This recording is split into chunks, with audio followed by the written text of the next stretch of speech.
खूब खूब जोहार। जय आदिवासी, जय भील प्रदेश।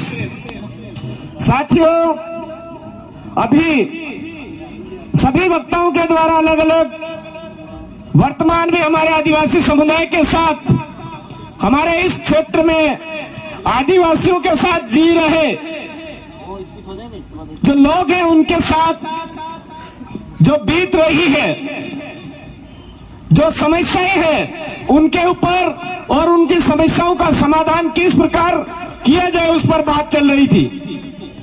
साथियों, बातें बहुत कड़वी भी है, गहरी भी है, हमको चोट पहुंचाने वाली भी है, लेकिन इसका जो समाधान है उस समाधान के लिए भी कहीं ना कहीं हमको भी गहराई से मंथन करते हुए उसके ऊपर काम करने की जरूरत है। आज इस भारत देश के अंदर जो लोकतंत्र है उसको बचाने के लिए, उसको व्यवस्थित करने के लिए और देश को इस लोकतंत्र के माध्यम से आगे बढ़ाने के लिए वन नेशन वन इलेक्शन की बात की जा रही है। आज वन नेशन वन इलेक्शन की बात की जा रही है, अच्छी बात है, लेकिन क्या मेरे भाइयों, आज भारत देश के अंदर अलग अलग लोगों के लिए अलग अलग शिक्षा व्यवस्था निर्धारित की गई। इसके लिए किसी दिन केंद्र में या राज्यों में बात हुई है क्या? आज अलग अलग तरीके से बोर्ड बना दिए, आरबीएसई, सीबीएसई, आईसीएसई। क्या आप यहां पर उपस्थित हो? मैं आपसे थोड़ा मंथन के लिए बात रखना चाहता हूं कि आरबीएसई के अंदर जो 8वीं क्लास की जो किताब है वही की वही किताब सीबीएसई पैटर्न जो है उसकी भी 8वीं क्लास की जो किताब है, दोनों क्या सेम पैटर्न पर, सेम नॉलेज के ऊपर आधारित है क्या? नहीं है। अरे जब हमारी किताबों में ही भेदभाव है तो हमारा ये जो देश है ये लोकतंत्र में वन नेशन वन इलेक्शन से कैसे आगे बढ़ जाएगा? आज हमारी शिक्षा व्यवस्था को 2 भागों में विभाजित किया गया है। पूंजीपति वर्ग के लिए अलग शिक्षा व्यवस्था और गांव का जो निधन वर्ग का, गरीब वर्ग का व्यक्ति है उसके लिए अलग शिक्षा व्यवस्था। निजीकरण और सरकारी,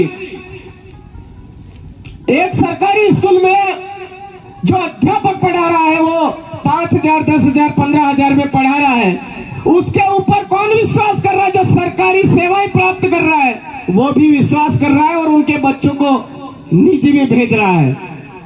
और एक तरफ 70,000, 75,000, 62,000, 65,000 की जो पेमेंट उठा रहा है वो भी कहीं ना कहीं अपनी जो शिक्षा व्यवस्था उसके द्वारा दी जा रही वो अपने आप में कॉन्फिडेंस के साथ में ये नहीं कह रहा है कि हमारी शिक्षा व्यवस्था है वो मजबूत है। तो ये जो इस तरह की शिक्षा को 2 धड़ों में विभाजित करने वाली चीजें हैं, ये हमारे देश को आगे ले जा पाएगी क्या? इसके ऊपर आज दिन तक केंद्र की सरकारों ने मंथन किया क्या?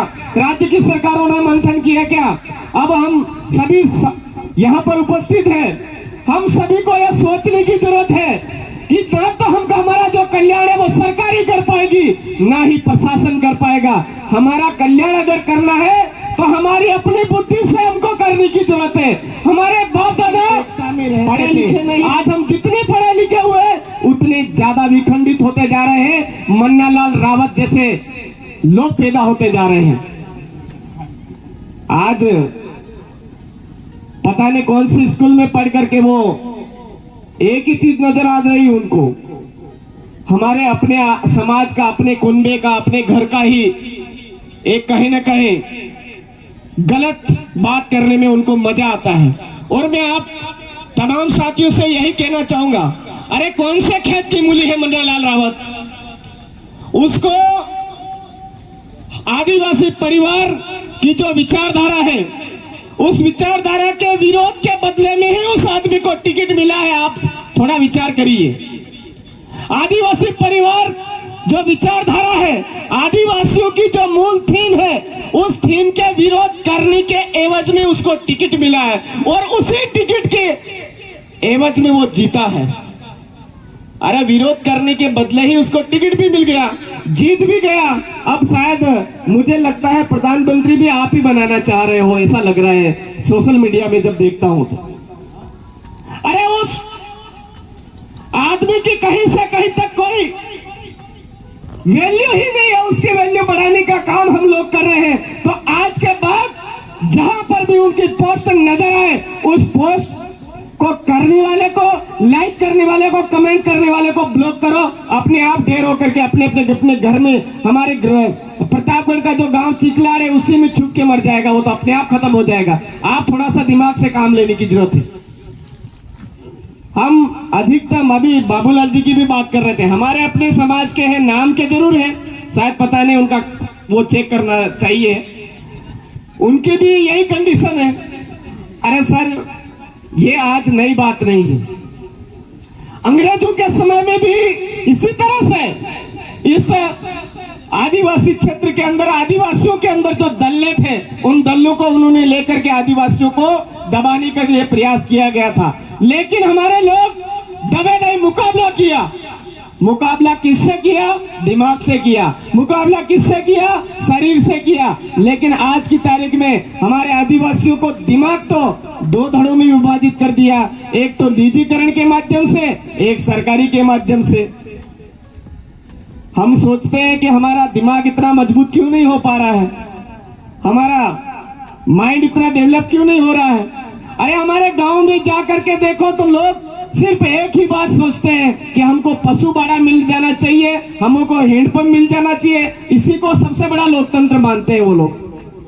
तो हम सबको हमारी इस क्षेत्र के अंदर जो शिक्षा व्यवस्था आज कहीं ना कहीं चरमरा गई है, उस शिक्षा व्यवस्था को मजबूती के लिए न लोकसभा न विधानसभा, सबसे ऊंची ग्राम सभा, हमारी अपनी ग्राम सभा के माध्यम से हमारी जो शिक्षा व्यवस्था है, प्रयास उसको खुद को करना पड़ेगा।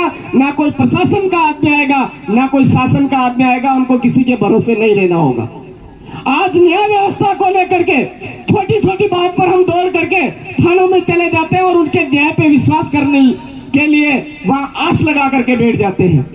हमारी अपनी न्याय व्यवस्था जो कम खर्चीली थी, बिना खर्चे की थी, उस न्याय व्यवस्था को पुनर्स्थापित करना होगा।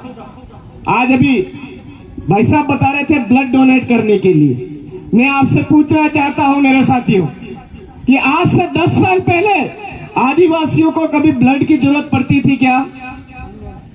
कभी ब्लड की जरूरत ही नहीं पड़ती थी।